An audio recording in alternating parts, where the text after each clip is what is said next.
সফলভাবে উড্ডয়ন করেছে নাসার আর্টেমিস 2 অভিযান। প্রায় 50 বছরের মধ্যে এই প্রথম মানুষকে নিয়ে আবার চাঁদের পথে যাত্রা শুরু করলো তারা।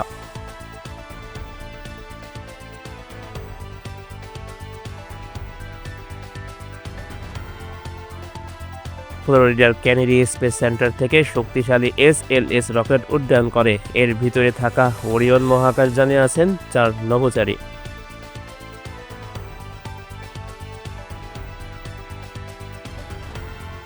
এই অভিযানে তারা চাঁদে নামবেন না, তবে চাঁদের খুব কাছে গিয়ে আবার পৃথিবীতে ফিরে আসবেন।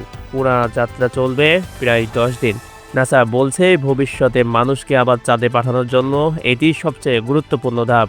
আর্টেমিস 2 সফল হলে পরের অভিযানে মানুষকে চাঁদে পাঠানোর জন্য তারা প্রস্তুত করবে। 50 বছর আগে অ্যাপেলো অভিযানের পর এবারই প্রথম মানুষ আবার চাঁদের পথে রওনা দিল। তাই পুরো বিশ্ব এখন তাকিয়ে আছে আর্টেমিস 2-র দিকে।